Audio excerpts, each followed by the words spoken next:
Everyone, after a winter slumber, the sun is coming out, the air is warming, the false spring is in the air in Idaho, before we inevitably get a surprise one last snow before the true spring comes out to play. My name is Jet McLaughlin. I'm your host. This is Sustainable Culture. This is a podcast about exploring the relationship between humans, society, our psyche, and the natural world. It's so good to be back and coming back to life after we're sort of thawing out here in North Idaho. Last time, back in November, we spoke to Megan and Eric, you might remember, from Hospice of North Idaho. It was just delightful to speak to anyone from hospice. As I mentioned back in that episode, hospice care is something very near and dear to my heart. My mom was admitted into hospice care at the end of her life, and it is just, there's so much to talk about in regard to misconceptions and services they offer that are truly wonderful for, I just think, the human race and our society in general. So definitely worth a check out. Certainly delve into that if you've ever experienced anyone in hospice care or are not sure what it is or not sure how to access. It's a wonderful way to do so. There's a lot of info that we share with you, so definitely worth a highlight. Now, this episode, I was lucky enough to get an hour of free time with the owner of Little Bear Tattoo Co., Sarah Philp. Sarah is an incredible tattoo artist and shop owner based in Coeur d'Alene and easily boasts one of the best reputations around, though I'm a little biased. She is my tattoo artist, but beyond that, she's accomplished a lot in the past few years that just made her stick out to me as a candidate for someone I should have on the show. I mean, she worked as an artist in a shop with a strongly sort of known political ideology that differed from her own, and she just thrived anyway. It didn't really stunt her growth at all. She started her own shop later on. She hired and trained her own husband who works at her shop. It's phenomenal. They are now new parents. She's a new mom of a brand new 1-year-old little girl. It is just the coolest to watch this dynamic grow with her and her shop. And as a human in general, she is just one of the good ones. She's good people. So it's just great to hear someone who has accomplished so much in such a short time, talk about her journey through that, dealing with the stereotypes of being a woman in the tattoo industry, having her husband work for her. There's a lot there that I just thought was rich for a conversation. And so we met up over at 10-6 the other day and had a little chat and recorded it, and thus are the fruits of said conversation. So I hope you enjoy this new episode coming back into spring here. This is episode 33, Taking Tattoo Ownership by the Bears.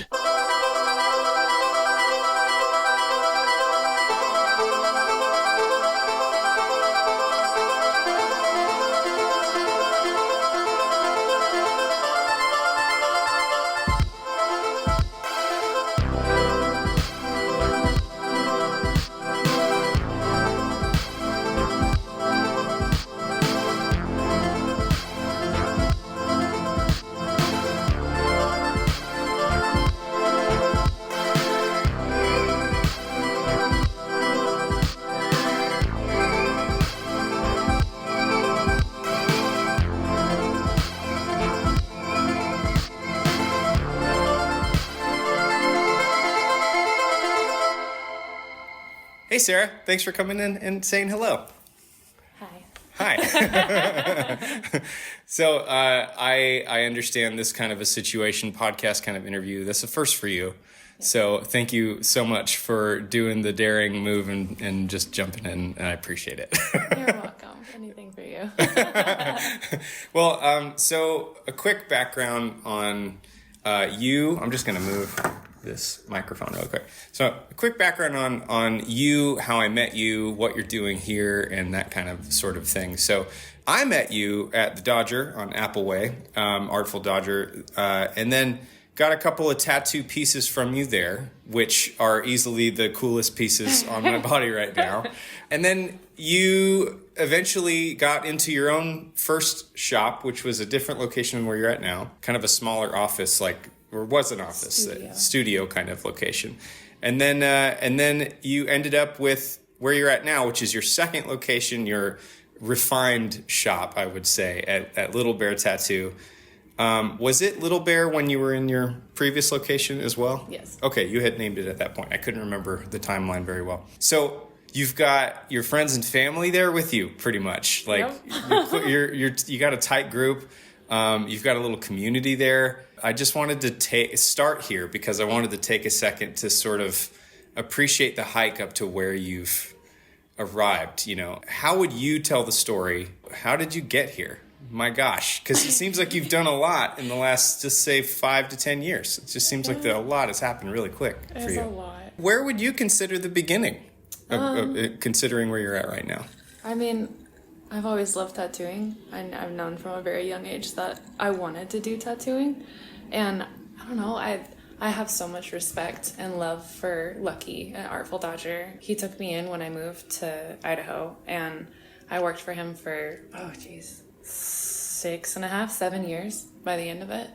And just through everything, like getting to know like management styles and everything, I was like, man, it would be really nice to make my own hours and be my own boss. And so I thought, okay, private studio would be easier. And then when I told my friends that I was leaving, they were like, no, if you go, we go. And I was like, okay. So I made sure I got a 300 square foot room. And then my two really good friends, Cody and Amanda Boyk, ended up leaving the Dodger to come work with me in that little space. And it was incredibly crowded. And our clientele stayed the same. So I was like, well, I guess I need to open a shop. And I just randomly one day opened up Craigslist and saw that the space next to the Lakers was open. And I was like, this is a sign. Oh my gosh. I wanted to shop next I did to have that Coeur. question in my head of like, I wonder how that all came to be, because that is a sick location where you're at. I know. It really is. So for those who don't know Coeur d'Alene, for listeners who don't understand like where we're talking about, you're downtown essentially for all intents and purposes. And you're right there on 2nd and, what's the cross street right there? That's a great question. I have no idea. Anyway, you're right there Wallace. downtown 2nd and Wallace. You're right next to an old, like a classic dive bar here, Lakers, which is a beloved place that has been here a long time. Yeah, and it's the bar for the people who work in like the service industry. That's right. If you CDA, especially downtown service industry worker, that's where you go. And it's been that place for a long time. So you're right next to there. Yeah. And it's just, what a sick spot. I remember seeing, I'm just taking a second there because I remember seeing you just on social media open up. And I just remember like in the background of just like someone observing from social media, like cheering your praises because I just appreciate your work and it was just cool. What a great spot. So you just found that by chance. You just pulled up Craigslist. I mean, same thing kind of happened when I found the studio. It was on a whim. Man, that's crazy. Yeah, because I was behind Gaia's Rock and Crystals, right across from NIC. Right. Which is where we started. And yeah, I ended up finding that place while I was recovering from gallbladder surgery. I don't know if you remember, but I was like, I'm in so much pain, and I was waiting to get my gallbladder. I do remember you talking about being in serious pain. Yes. And you last time I went and saw you, you mentioned you had gallbladder surgery. That was about the end of it. Yeah, so I put in my, 2.5 months notice at the Dodger. Yeah. Because I found that place while I was recovering on painkillers. And they're like, don't make big decisions when you're on painkillers. And I was like, you know what I'm going to do? Open a tattoo shop. Because, you needed that courage, right? It was the little boost I needed. Needed the boost. Yeah. Just needed to feel something else. Man, that's... I mean, it's admirable. I mean, it's crazy or it's admirable, one of the two. Maybe it's both. It was definitely a time. The biggest push, I think, opening the shop was the political environment at the shop I was at. Like I said, I still have so much respect for Lucky, even though politically he is far one way and I am pretty far the other. And just seeing how things kind of transpired where he's like, we have the right to, hang this shit in the shop and speak this way to our clients and talk politics. And it made certain people feel really uncomfortable. We had a mass exodus from that shop. A lot of people ended up going back to Seattle or just leaving in general and going to Spokane. And I stuck it out for another year after that event happened. And because I don't know who listens to your podcast, so I don't really want to say exactly what happened. I remember, if it helps with what you're saying, I remember way back then, I think it was on my first piece I got with you, this cover-up piece on my arm, just vague memories of there being this constant presence of this political idealism of someone, of the shop owner, I guess, who owned the place. And that was just always there. I did find that interesting, just of note, because it being a business, you would lose customers if you choose to do whatever with that. The pandemic was definitely eye-opening, because you had the people who were like, no masks, and you had people who were like, please wear a mask, I'm terrified. And then was this like 2020? This was briefly after 2020, because I opened the shop 2021. Okay. Yeah, end of 2021. Just for context, Yeah. Gosh. So, but yeah, like leaving that is why that was my big push. I was like, I need to make a place where people can feel however they want to feel, be political on whatever they want to be political, but separate that from work. Like if you want to talk quietly with your client about your political views, 100%. But the last thing I need is like a large "Don't Tread on Me" flag or a large like LGBTQ flag. Like, I am fine with either side because I'm perfectly split down the middle, but I did not want that embellishing, not embellishing, I don't even know if that's the right word, a tattoo, okay? Yeah. That's so great with words. But like I didn't want that, like all over the shop, and making it basically like making it so that a specific kind of person would feel uncomfortable at my business. Right. You kind of immediately lose a whole side of a person. Because once you make it about that, you're immediately limiting any conversation or any... It really does kind of hinder a lot of interaction, I would think. I don't know, you might find this interesting. I always think about this guy, his name's Satish Kumar. I got really into him some years back because he... does a lot of really interesting like academic stuff with ecology, and he's really forward thinking in that whole world.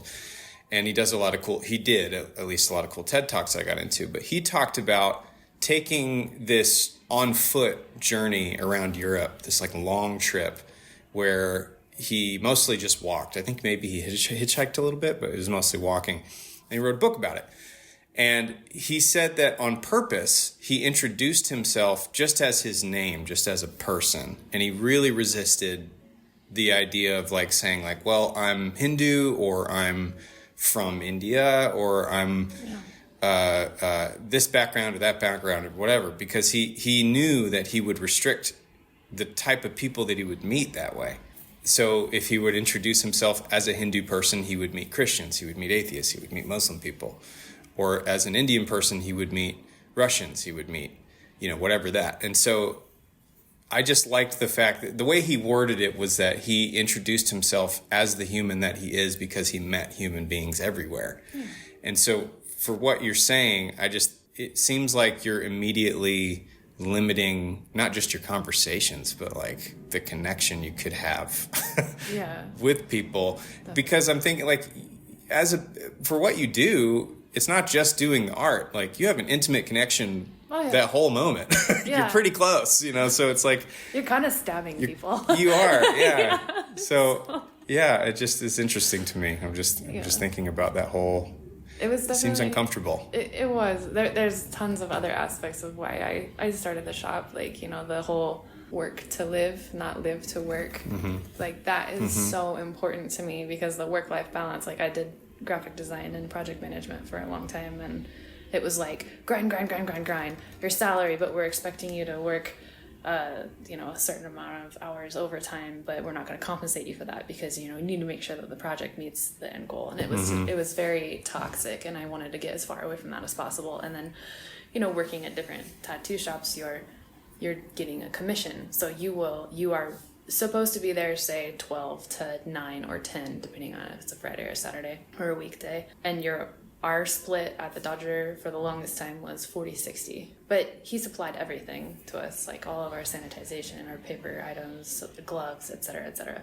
Oh, so it was like, well, you don't have the headache of having to order that. The only thing you need to care about is like your needles that you use, because we're really picky about that. And then like the inks that you use, which we're also really picky about that, and your machines.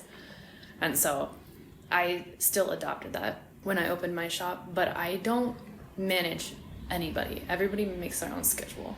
As long as you pay rent, you can be there as often or as little as you want, because obviously everyone has different needs. And like, I'm not going to say you have to be there from like 12 to 10 if you don't have an appointment, because why sit there and just hope for a walk-in when you're going to be making money for someone else when you're not going to bring anything home? Yeah. Like, you could be home having a mental health day or literally doing anything else. Anything, whatever it is you wanted to do. Yeah. Yeah. Because like, I still remember going to Winco at like midnight and being like, I'm going to get groceries to my husband before I came home. He's like, are you fucking kidding me? It's midnight. It's the best time to go. Nobody's there. It's true. It is. It's true. Whenever I go to Costco, you mentioned Costco earlier before recording, I go there. They close at 8:30. I go at like 7:45 or so. Just, there's nobody there around that time. If you're listening to this and you're hearing this, don't get any ideas. Right. It's mine. It's mine. Our time. It's our time. Yeah. Just uninterrupted, go through every aisle and be like, "Ooh, I don't need this, but I'm going to get Yeah. it."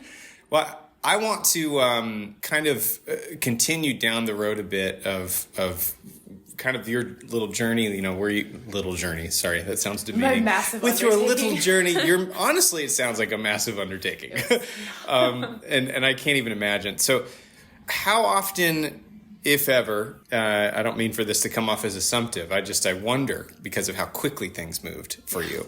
How often did you encounter imposter syndrome, if any, and just how have you chosen to sort of encounter that side of things in your situation, in where you're at and everything? Like, what's been your relationship with that? It's so funny you asked that. My apprentices, so I apprenticed my husband. Right, and I want to get to that. Okay, but you, yes, just know, earmark this, dear listener. You apprenticed your husband. He now, Jim, tattoos in the same place for you. Yeah. It's the coolest. I think it's the coolest thing. I want to spend some time on that in a bit. So definitely, we're putting a pin in that one. But yes. Well, he and then my current apprentice, both of them are like, I feel like I'm not good enough to be here. I feel like I have imposter syndrome because you are constantly comparing yourself to other people, other shop owners. So I have all the time, constantly. Yeah. I was on. It's every day for me. Yeah. All the time. I was looking online at guest spots and I was like, I'm not good enough to go there. And like Amanda, my best friend, she just fucking packed up and went to Colorado and now she has a great client base. She's like, I was a big fish in a small pond. And I'm like, yeah, you were. You were making bank and you were booking out constantly, like months out. And she just left all of it. And then she was like, I'm not good enough. Oh my gosh, there's so many shops, blah, blah, blah. And I don't know how she did it because I opened a shop and I'm just like, I feel like every single old school, tried and true tattooer is looking at me like another girl left and has started her own shop because she thinks that she can do it better than us. Yeah. Like, it's really hard, especially since like in like downtown Coeur d'Alene, like there is a studio. Christina owns that one. But other than that, nobody has employees. Nobody is a female shop owner in Coeur d'Alene. It's very few, if any. Yeah, is it just you, or is it Hayden now? So there's Helms Deep and Hayden, and then Snoogan's Tattoo, I think. Those are the people that left JoJo's. Gotcha. After that whole debacle. But yeah, so they're up north. They're past, like, in downtown Coeur d'Alene. I'm almost positive that I'm the only shop owner. Yeah. Because I think there's Sarah and Christina, and they are studio owners, and they're just private studio appointment only. Yeah. So I'm just like, cool. I really hope that the old guys with the beards and the guns and the I can do it myself attitude aren't just like this stupid girl, like hiring all these people from outside of Idaho. Because I've got a guy from California and a guy from Seattle. So I'm just like, wow. I mean, would you say that because of the imposter syndrome of it all? Yeah. Have you experienced, to your mind, like actual shade that you can tell, or is it mostly in your head? Or maybe a mixture. It's probably a mixture. It's a mixture. I have had a couple people from old tattoo shops, like OG tattoo shops in the area, come in just to see what the space looked like. And obviously it's like very clean. Yeah, they're like, oh, you guys, does anyone here use a real tattoo machine? And I'm like, well, they're all real tattoo machines, but ours are rotaries. And then like we have a guy that uses coils, which is the original like tattoo machine. Yeah. Like, rotary pens are newer, but they're definitely like cleaner, easier to maintain. You know, you plug it in and you go.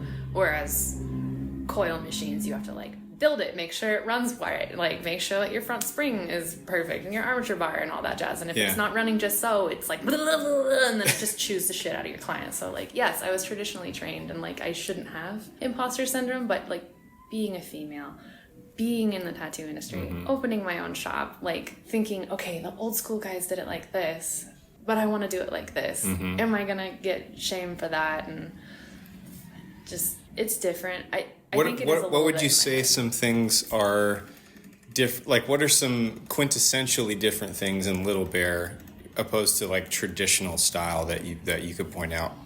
We don't allow piercings at our shop. That's a start. Yeah. There's, unless you're APP certified, which is like this whole like very rigorous, like you have to have a sink, you have to have an autoclave, you have to have, you know, like your sharps dispenser, you have to have like training for how to puncture that many layers of skin. Like it is a very clean thing. In order to get that approval for APP certification, like it is rigorous and kind of a pain in the ass. And I'm like, you know, I don't want to deal with that because tattooing is not necessarily, like I make everyone at my shop get a bloodborne pathogens. You do not need a license to tattoo in Idaho.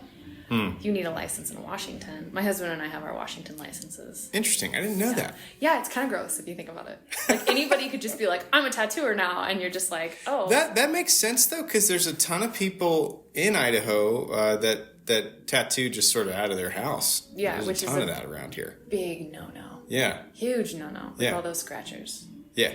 Scratchers. Yeah. There's a lot of scratchers around here. Yes. Yeah. But yeah, I don't know. I can't remember what your original question was. Just like, you know, what about your shop and things that are quintessentially different from things that you would traditionally see. Yeah. You don't do piercings in your shop. That's one big thing for sure. I didn't even think about that. Yeah. So you're highly specialized in that way. Like you're just doing tattoos. Just doing tattoos, yeah. Which is not unheard of. A lot of shops are just like, oh, it's really hard to find good piercers too. Plus, I'd rather refer to a cleaner place like Relic Moon. We don't have an autoclave for like sanitizing tubes and stuff because nobody uses tubes. So Gotcha. the tube is the vessel that you put the needle into. It's a very traditional style of tattooing. Yeah, where it rests or whatever. Yeah, where it rests in there, and then you take the tube and the needle and you hang it on the machine and you tattoo with it. Yeah. So there's no way to autoclave a tattoo machine, but the tube itself is where the ink and everything is getting the bloodborne pathogens. So you have to take that, scrub it, and then like sterilize it with like high pressure, high heat. And there's no need because everything we use is disposable now. Even if we were to use a coil machine, they have plastic tubes and needles that you dispose of. Like, so it's just kind of, it's a little bit more expensive. It seems a little antiquated then. Yeah. And so we don't have that, and a lot of places still have that.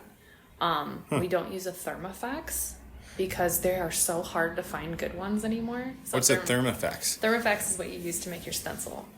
Oh, okay. So you have your transfer paper and you stick it into this archaic, wonderful machine, which I love. The stencils that those make nothing is better than that. Like, traditionally, I would use They don't make them like they used They to. don't. So now we use just a stencil printer. It's an inkjet, and you just put the stencil ink in it, and it prints on transfer paper.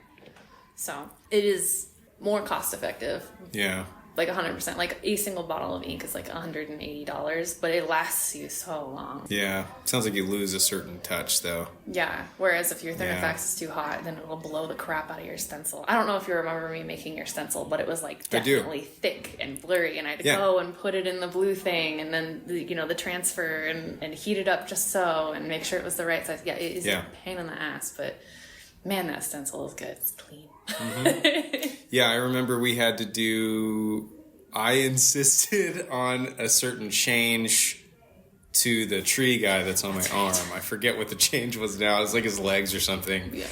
And you were really patient with me, but I was like, I remember it took you a second because you had to go back and you had to like redo the stencil. And you had to do the whole thing, and I was making you redo everything.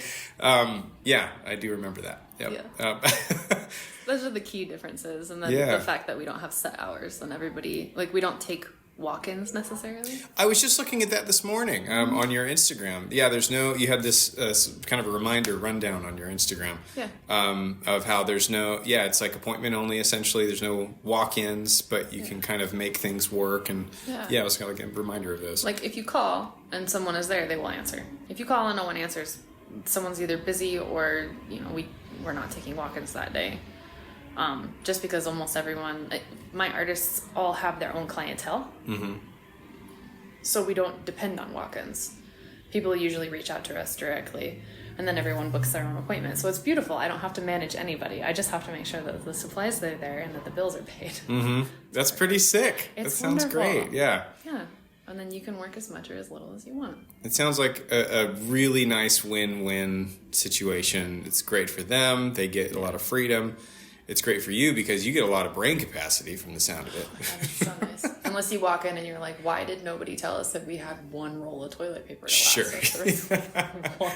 But, I have a friend that calls that champagne problems. It's like, if it's not the worst of what you're working with. It sounds pretty nice. Yeah. It's super nice. Yeah. I think now's a great time to take a short break. And then when we come back, I have a selection of other things I wanted to bring up. I wanted to talk about Jim, give Jim a little spotlight. Jim's not here, but I wanted to talk about his up and coming into being an official tattoo artist at his wife's shop. I think that's wonderful. I work for my wife. Yeah, I think it's amazing. So we're going to talk about that a little bit right when we come back.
I always love that there's old-fashioned music that is kind of muted that they're playing right there. Does it pick up on your audio? Not always, but sometimes you can just barely hear it back there, and I've always felt this comfort with it. I don't know. People are probably like, he's probably surrounded by like leather-bound books and it smells of rich mahogany. Yes, I hope so. He's so sophisticated. He's definitely not wearing a hat and a sweatshirt.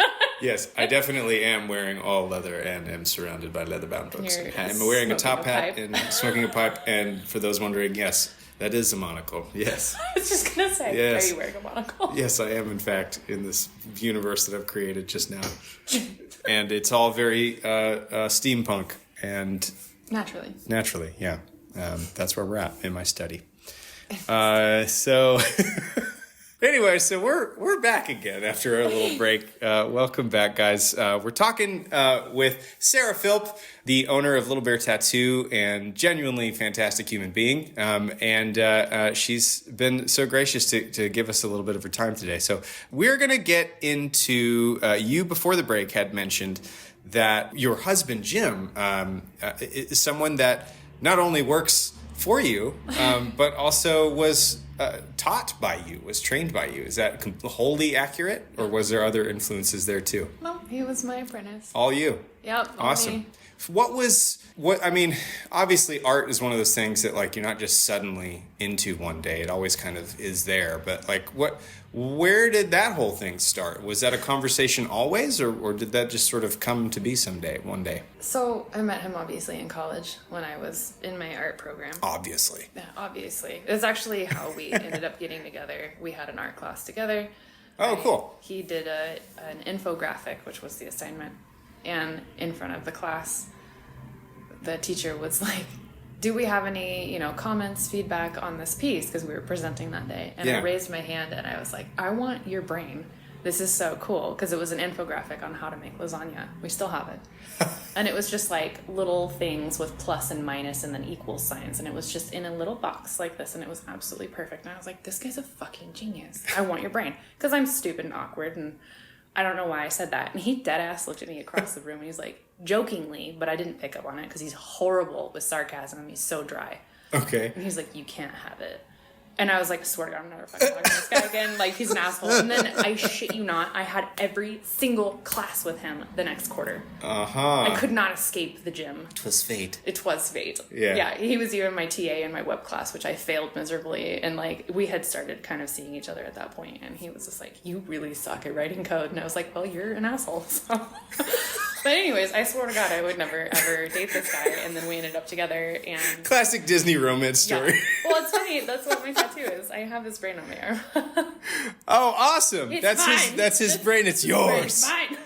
Well, I'm sure then, especially with how you've already started saying stuff, I remember very fondly, and I've actually told this story. I hope you don't mind, but I've already told it, so it doesn't really matter, I suppose. But I've told this story to a couple of friends of mine because I thought it was so charming. But when I was getting, I think it was my second piece when you're doing this tree on my arm, on my arm. Ent.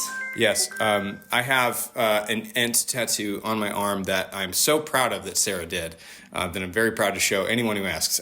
But when you were doing that piece, I remember you saying, I think I just asked just general, so how's things? How's your husband? How's your family? How's things? Right? And I think you said something like, he's a shithead, but he's my shithead. Yeah. And You're like, that's the kind of relationship I hope Jim listening is like thinking of that's a good thing. I took that as the cutest thing that I heard any wife say about her husband. I thought that it was so cool because it to me it was like this commentary on a life together. Like you're not always going to be roses in someone's sticking out everyone's nose. It's you're going to have your rough days. You're going to be the worst person sometimes to each other.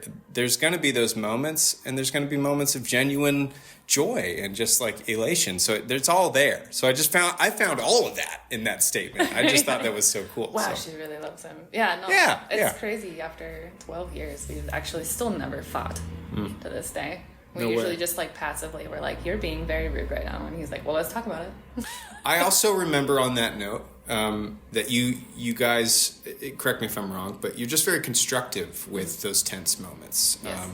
I think I remember you talking about like you guys write stuff down and like you do pros and cons and things that you need to figure out and stuff. And I just thought I think that's cool. I think I was so given that to kind of move this forward a bit, like given that really constructive approach to a life together, like I can't imagine the apprenticeship period being anything other than just an enjoyable, funny, probably argumentative at times ride for you guys. So, segueing back to that. Yeah. Yes, he's always kind of done art and stuff. Yeah. When I was in my apprenticeship, he would draw with me.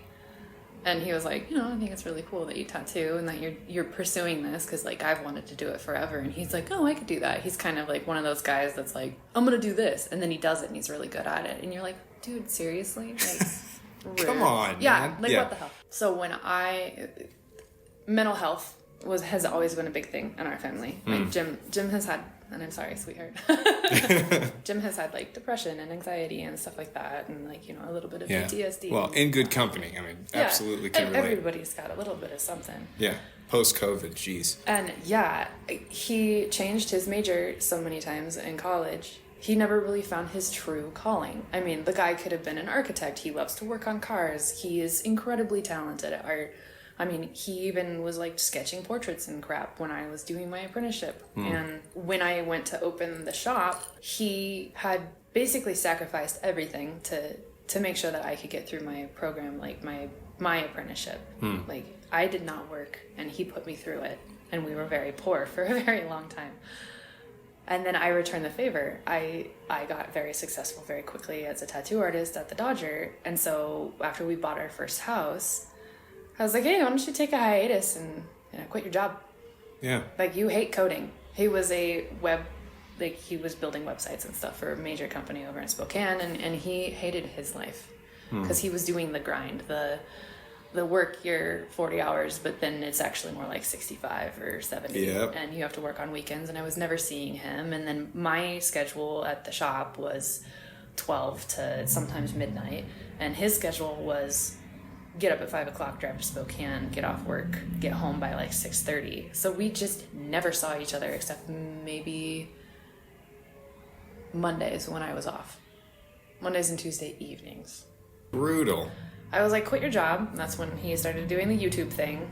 Okay, yeah. Yeah, and did that while I worked and made money for our house. And His YouTube channel again for those wanting to check it out. it's the Shreddist. The Shreddist. It is a mountain biking YouTube channel. Yeah. Apparently, so he got a lot of success with that. Yeah, like 50,000 plus subscribers and a bunch of sponsorships. Like, our whole garage was just bikes, and it was just building features on our property that could kill him. And That's I so loved cool. that. But Yeah.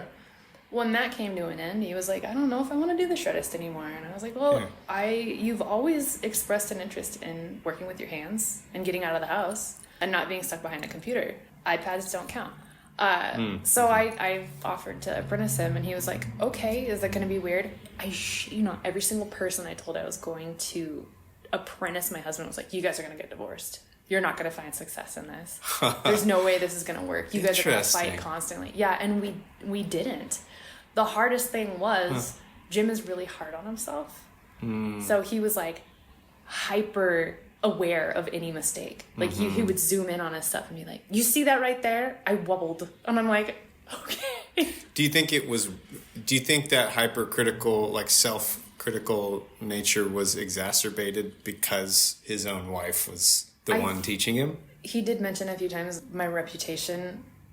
I can't imagine that not being pressure inducing, I wouldn't say you know? intimidated, but definitely made him like the people I was surrounding myself, like Amanda Boyk, like she's a fucking robot. Like she is so good at her line work. It is incredible. Her work is great. Yeah, and then Cody at the time when we were still like super close, he had incredible line work. So Jim's like, okay, I have to have a bare minimum of incredible line work and great shading. And just so I make sure my wife doesn't look bad. And so he was so hard on himself. And now he's a phenomenal tattooer. But yeah, there were times where obviously most mentors are not like sleeping with their apprentice or like having long discussions as they lay in bed together at night. Like, okay, but what about this tattoo? Look, what about this tattoo? And like, how do I talk to clients? Do you guys ever make jokes about that? Yeah, I'm sleeping with my apprentice. Yeah. People are like, well...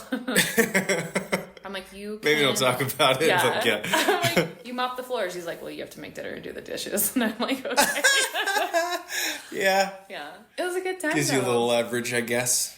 Imaginary leverage, maybe, but yeah, we love spending time together though, and it's just it's actually it hurts my heart now. Like, I love our daughter that we had, and we'd never get to work together anymore because we split our days, so we don't have to do childcare. Right. So our days of flipping each other's shit across the shop and making dry jokes to each other is temporarily, on hold. So there's that bummer in it. Yeah, I very much miss it. Working with him was like the highlight of my day. Every so often, his mom will watch our daughter, and we get to hang out at the shop and be mean to each other in front of everyone. But man, I'm an easy cry. That's going to make me tear up. It's very adorable. It's very adorable, and it's and that also highlights. Gosh, you had how old is your daughter now? She turns 1 on Saturday. She just turns 1 this Saturday. I know. What baby You must be freaking out. I am freaky. I'm unwell. It's so sad. Like, my squishy baby looks like a tiny pupil. Oh my gosh. So yeah, new baby. You mentioned, and you don't have to talk about this if you don't want to, but a super traumatic situation. Oh God, yeah. Regarding just her coming into the world. Not a smooth birth, No. we can say. And so, in addition to all of this, there's also, Oh yeah. you also had a super traumatic situation bringing a life into this world, which is also insane. We could do an entire episode solely on that. Oh my God, I could talk forever about how horrible my birth experience was. But she's Yeah. alive and I'm alive, and that's all that matters. Yeah, and that is something that you guys will just always have. Oh, yeah. Well, that's all of this. Thank you so much for sharing all of that too, by the way. I feel really cool vibes when I go into cool vibes at the risk of sounding really stupid when I talk about this. It just feels really genuinely nice when you walk into your shop, because kind of like I've said several times on my show about how I work at 10-6 where we're recording right now, and I love the crew here, and we're a very tight group, and you really pick up on that when you come and you spend time here. I felt like that a lot when I came and got this little tattoo on the Flash Saturday thing. There weren't many of you guys there at the time, but it very much translates when you're present. You guys just seem to be thriving right now, and I'm wondering if there's any concepts from when you started or where you come from that you look back on now and you see.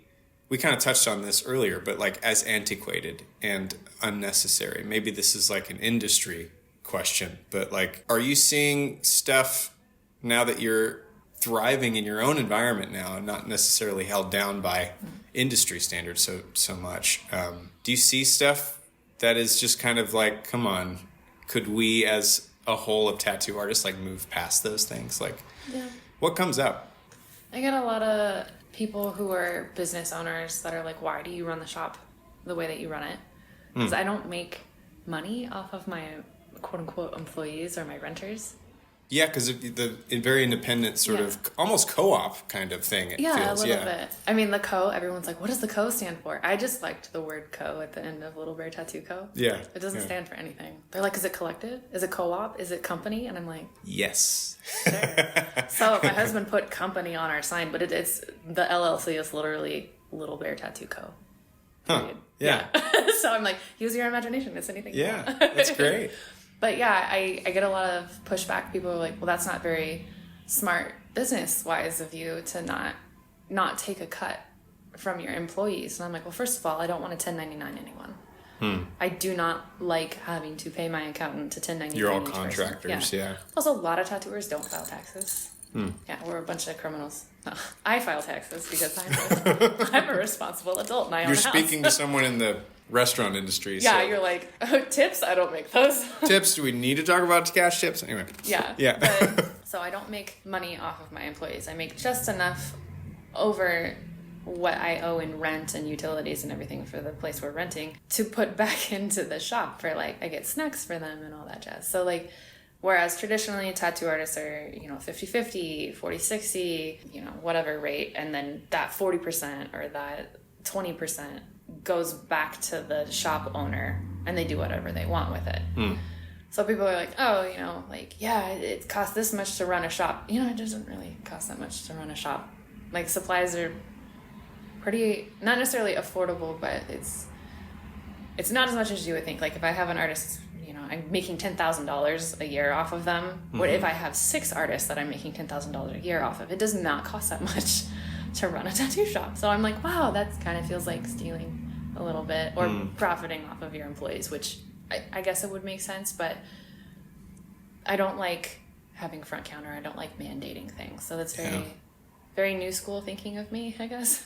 It seems kind of forward thinking in that way. Like, I don't know if that's if you feel that as radical as it might be, but it definitely feels kind of like a rewriting of industry, kind of like, well, that's how things have been done, it doesn't mean we have to do it that way. Or like mandating, like it's Coeur d'Alene, Idaho. We're kind of a sleepy little town. Nothing's really open past 7 p.m. And if it is, it's true. It's probably not great. Yeah, I always think about that when I need to go somewhere and it's like 8:30 and everyone has closed pretty much. Yeah. So it's like, why? It's not Seattle. It's not LA. It's not Hollywood. It's not even Spokane. And even Spokane, like most places close at 10. I don't see a need to mandate people being at work past 7 p.m. And even then, like, why be somewhere if you are not getting paid hourly and you don't have a need to be there? People just come and hang out at the shop, which I'm fine with. And if a call happens and they're like, oh, I guess I'm working today, like, cool. If you want to take walk-ins, that's fine. But that, you know, like, live to work to live thing that I touched on earlier, like, that I just... There's no need to just sit and be miserable. And I feel like that is... It almost seems like when you have that standard of it kind of requiring there to be people even when you don't know that you're going to get any walk-ins or anything like that, especially when it's purely appointment-oriented income. Like, it seems so strange to require someone to just stick around. It's just so odd. And, like... Especially when they're not the ones whose face is on the business. Like, your name is on the business. That's why I manage everything. Right. Like if there's inquiries for tattoos, I'm like, okay, who needs appointments this week? Yeah. So-and-so needs appointments, or so-and-so's falling behind on rent. I'm going to give this to so-and-so. Or people will be like, hey, I need appointments. This is what I'm looking to get. If we get an inquiry, I'll put it that way. I never take inquiries on my own. Unless they're specifically like, I want flowers from you. And I'm like, okay. Say less. I got you. Yeah. But yeah, on the flip side of that, the way I run it is if you are not willing to work, you are not going to make money. And therefore you should not work at my shop. So if you can't make the baseline for rent and then some on top to pay your own bills, why would you work at my shop? Why would you do that, I guess, is even... like, I just couldn't come up with rent this month. Okay, well, then you need to be trying harder to come up with rent so that you can stay here. Because I'm not going... I have plenty of people that want to work at the shop. So, like, you got to give a little. Like, I will advertise a little bit here and there. But if you want to be successful in this industry, you can make as much money as you want. You just have to be willing to hustle a little. Like, I work Wednesday, Thursday, Friday, Saturday, 9:30 to 2 p.m. And I am booked solid into May. And I am fine with that. Yeah. I don't work that much, but I work enough that I have everything that I need taken care of, and I live comfortably, and then I get to hang out all the time with my daughter and my husband. You have it mapped out that way. And the cool thing is the way that you're doing it allows all of the other people who are working out of your shop to do the same thing. Exactly. So if they're not able to, like you're saying, if they're not able to make the whole situation work, given the freedom that they're given, that seems... The freedom can make or break you. I seems like I've heard the same thing when I was first getting into doing online classes at school. Like, you do have a lot of freedom there. It's like you're able to decide when you're going to start your work and all that kind of stuff, when you turn in your assignments. That is the beginning of the pathway to failure to a lot of people who are less disciplined on that, and they can't figure out how to do those types of things. Yeah, it's interesting how that can make or break you there. Okay, so I want to switch gears slightly here. So tattooing in general, I mentioned this earlier. It's one of those things that it's such an opportunity in society. It's just one of those rare careers that to do what you have to do, it just so happens to mean that you're going to be all up in somebody's bubble. Oh yeah. Sometimes closer than others, you know. So you as artists, as professionals, have this long time sometimes to spend up and close and personal with these people, just one person at a time. So I'm sure you have lots of memories of this. What are some of your favorite moments that you wouldn't mind sharing that have come out of your time over the years with clientele? Favorite moments or like most too close and personal moments? Well, there's a difference. Favorite is a broad term, so it could be good, a wonderful positive memory that you might have, or just insane, or whatever you are willing to share. I'm just curious. I was just curious what would pop into your head. I have several. So I have like the clients that cry because of emotional things. And Sure. then I have the clients that are like, I'm going to get something really stupid in a really crappy area.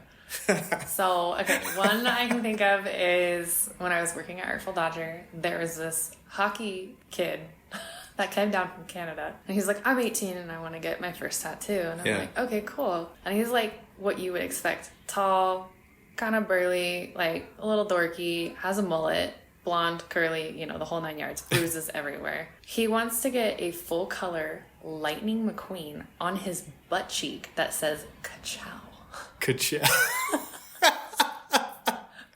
And you bet your ass I did it. Yeah, you did. Yeah. I still have the photo on my iPad. This was like 2017, I think. Yeah. And it's him with his pants like just above his knees. His pants are completely pulled down, right? And like his boxers are covering his junk. And he's just like turned around sideways, giving me a thumbs up with this like dumb look on his face. And there's Lightning McQueen on his butt. And there I'm it like, is. oh God, I'm never gonna get rid of that.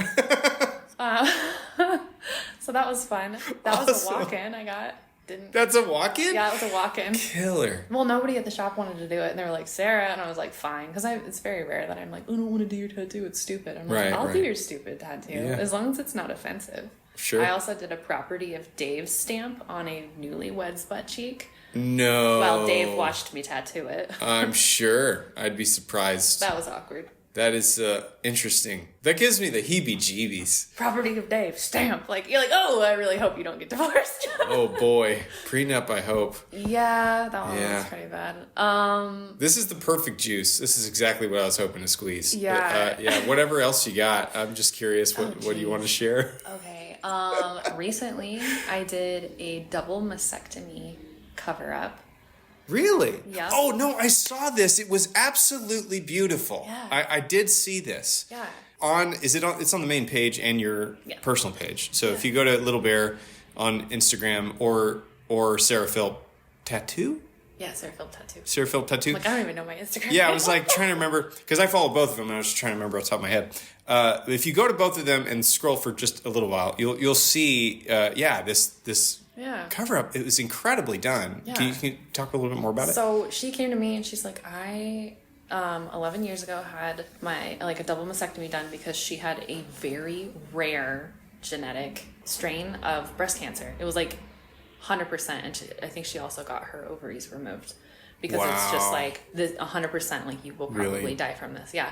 So she got reconstructive surgery. She's had her boobs for 11 years, and so I'm thinking, okay, flat area. No, she walks in and she has these beautiful, huge boobs, but they don't have nipples. And she's just like, I had nipples tattooed on and they faded. One of them faded, one of them stayed the same. She's like, I just need to cover it with something beautiful.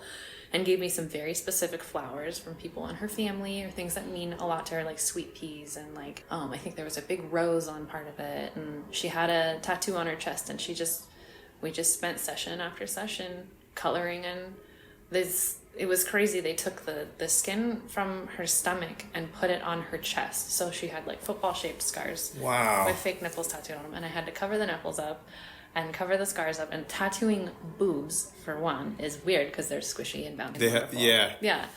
But there's no nipple involved. So I didn't have to go around anything or camouflage anything. But then it was, on top of that, it was scar tissue. Like, on the scar where they like stitched it into place. So like some areas are like very... I don't know. It was like tattooing tissue paper.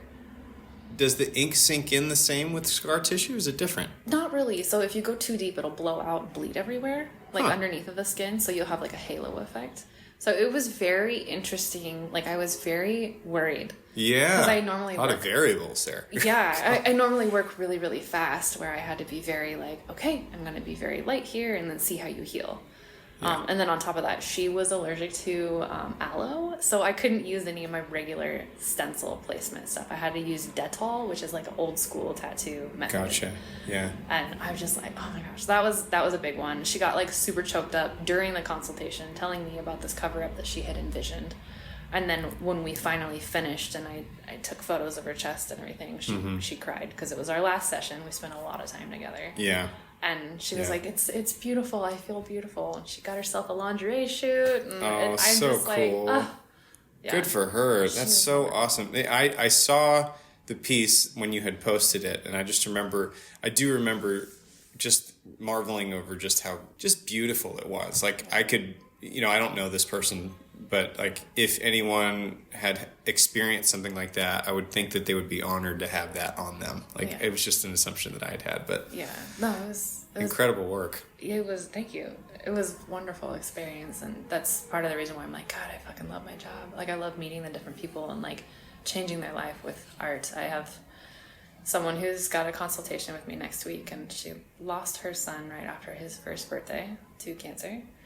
And I get to do a memorial piece for that. And I'm like, as a mom who's how are you going to get through this? I'm going to cry so hard at this consultation, and I'm not a crier, but I swear to God, having a kid ruins you. I'm like, everything's so emotional. Yeah. I don't know how you're going to get through that whole piece. I'm not. I'm going to be like, tell me more about you have to take breaks. Yeah. You got to take breaks for sure. I've had a lot of people cry in my chair from memorial pieces and stuff. I had a guy, and this will be the last one to tell you about, because there's a million of them. Yeah. But thank you for sharing any of them. Yeah, I appreciate of course. Though there was a guy who decided that he didn't want to be around anymore when he was 22. And then he tried to end his life, and he had already been tattooed.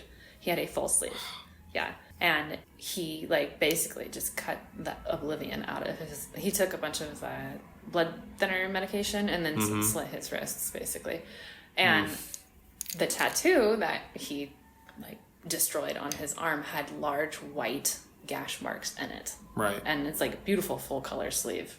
Wow. So he came to me years later and was like, hi, I need you to color these in and basically stitch my tattoo back together so that it looks like I never did this, because I have a daughter and I don't want her to ever find out. Ask about why is it like this? Daddy, why do you have gashes in your arm? So I did that, and you can't tell that he ever did anything except it's raised in some areas, which he could just blame me for all I care. But that, like now, being a parent, knowing that I did that for somebody, so like I could never imagine.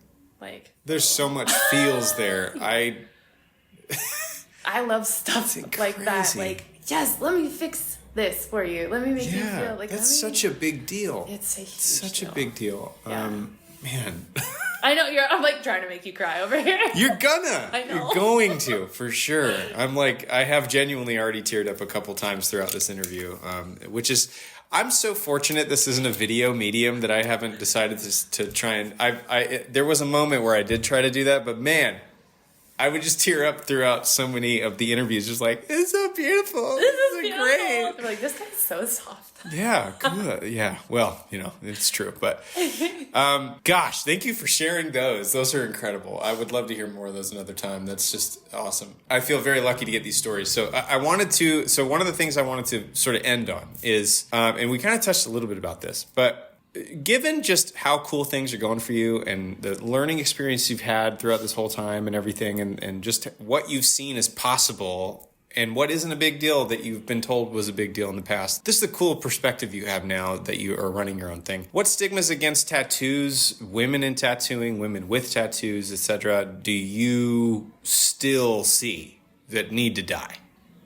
I mean, there are a lot of like rumors out there that we're too soft and too emotional, and the industry's like, super hard, blah blah blah. But it's definitely like the new generation of tattooers coming in are very soft. Like, do you need a plushie? Do you need snackies? Like, do you need a fan blowing on you? Do you need someone to hold your hand? Like that is the reality of tattooing now. Whereas back in the day, they're like, we're not going to wear gloves. We're going to use a loud machine. You get a 10 bold liner instead of these itty bitty fine line tattoos that don't even hurt at all. And so like, I think the stigma that women are soft and often light-handed, I think that needs to die, just because we're not necessarily light-handed. It depends on the style of tattoo that you're wanting. Like, men can be light-handed too. I don't think it needs to be gender specific. Like, my husband can tattoo fine line just as good as I can. So, and I can tattoo bold crap just as good as the next guy.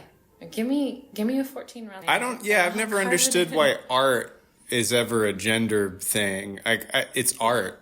Like, I don't know. The output doesn't ever rely on what you have in between your legs. It is purely imaginative. It's just strange to... It's so crazy to see like a fine line tattoo and they're like, oh, that was definitely a female, wasn't it? Right. Like my what? husband did that and he definitely has a penis. Like, like, okay. Looking at a flower or something, a beautiful piece, be like, a woman totally did this. Like, it's just a strange thing to assume, I guess. I mean, I know in my own experience, like when I was, where I would hope that people go as far as like looking for tattoo artists like now and just moving on into human future, I was looking for an art style. Yeah. I had an idea in my head of like how I wanted sort of the idea of a tattoo to look. And then I worked with whoever the artist was. Like, it's about the piece itself. I mean, it's on your freaking body, dude. Yeah. And I have personally talked with a few people in the past who've been like, yeah, like they cared about the gender of the artist almost before the piece. I've had that. It seems like such an old conversation. It's like, why are we even still here? I mean, it's the same thing. It's kind of a little bit sexist, but like, you know, when women are like, I'm getting my boobs tattooed. Like, I don't want to be tattooed by a man. You're like, okay, but what if I was a very predatory lesbian? And I was like, give me your titties. Like, like that could be a thing. What if I was like an old school, like hardcore lady and I was just like, hey, and boobs. Like, just as predatory or whatever. Yeah. I can catcall as good as any guy. I've done it before.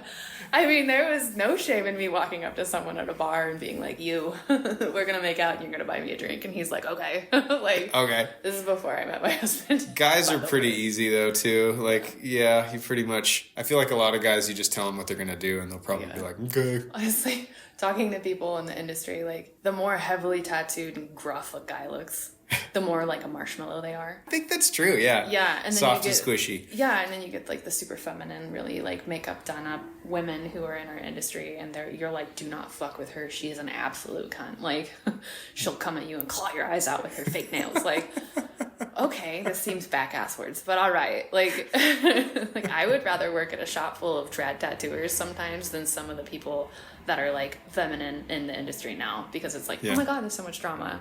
Like, this is scary. It really sounds no different, honestly, than like most other industries. Yeah. Like just these old school like stereotypes that are still there. Yeah, I think the stereotypes. Like, part of me is like diehard trad tattooer. Like, I learned with a coil and I didn't solder my own needles or anything, but I had to build a machine and I was taught, you know, how to draw traditional tattoos. I didn't do fake skin. I started on pig ears and like, I was one of the few female apprentices when I started apprenticing. I think the other one was Sarah Philp at the time, and she is a super successful tattooer she travels all over the place. She was in Spokane, but I think she's in Moscow now. But there was like no other female tattooers. It was all dudes. And now I'm like 10 years later and I'm like, okay, there's a bunch of girls out here and it's cool. And the old school tattooers are like, whoa, what are all these apprentices that can't handle the heat, stay out of the kitchen, open your own, you know, like private studio because you feel harassed or whatever. And I'm like, they make it more comfortable to work. Like, I don't know. I don't know if that necessarily answers your question, but it does. I mean, you know, you're just you're pointing at these ancient stereotypes that I often am still surprised to even hear about. I mean, it's definitely a little sexist. Like when you go to like, the conventions and stuff, they're like, "Hey." Well, this is a very male-dominated and to me, I'm familiar with that because I came from years ago when I was working retail. I was at Guitar Center for a long, long time, and this company has a long history of being male-dominated and intimidating to go to, and kind of like a Shark Tank. And I've never even talked about that. I spent 7 years working for them, and it very much had a very similar situation, kind of just embedded into the fabric of the industry itself. Yeah. And that's unfortunate because that stuff, it takes a long time to sort of like get out of the culture of it all. Cultural change, I think, just takes forever. Yeah, 100%. I still remember people like watching stuff on like Ed Hardy, or like even when I left the Dodger, like Lucky was like, you're one of the coolest people I've ever hired. He's like, I don't think I'll be hiring another female after you. I'm like, why? You set the standard. Yeah, right? I'm like, why? Why? Like, you know, we're not that bad. And of course, he's had a bunch of women. Like, he has a traditional female tattooer there now, and like a couple that works with him. And I'm just like, I thought it was funny that he's like, I don't think I'm ever going to hire girls again. I'm like, why? It's like, why? It doesn't matter. Yeah. But okay. Strange move. Well, gosh, thank you for your time. I mean, you've been here for a little over an hour now, and normally you charge people by the hour to just be in your presence and do your work and stuff. This is not that, I know, but I'm very grateful that you were willing to be on my little passion project and spotlight you for a bit. I love your work. I think that what you're doing with your shop is just a really cool little piece of our little society here in Coeur d'Alene. I wish there was more businesses that felt as nice as yours does. Genuinely. Now you're gonna make me choke up and cry. I genuinely mean that. It is. It's just not often. 10-6 is one of those circles, I think, where there's these like tiny pockets that are run by people who want to do great at what they do. They do it because they love it, and that radiates outward, and you do see that in the outcome, and it's just really cool. So. Check out Little Bear Tattoo, guys. Little Bear Co. Little Bear Tattoo Co. Tattoo Co. Sarah is a wonderful artistic brain, and you can also check her out at Sarah Philp Tattoo. Look her up. It's really cool stuff. So, yeah, thanks again. I appreciate your time. Of course. We'll see you guys later. Bye.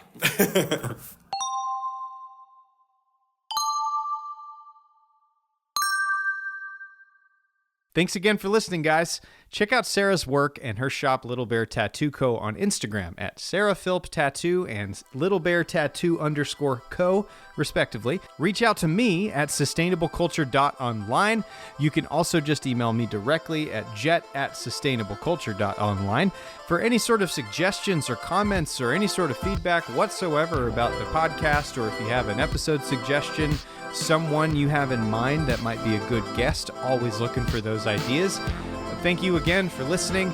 Please rate and review us where it's applicable. It's a huge help in growing an audience and very much appreciated. This, once again, has been Sustainable Culture. I've been Jet. See you next time.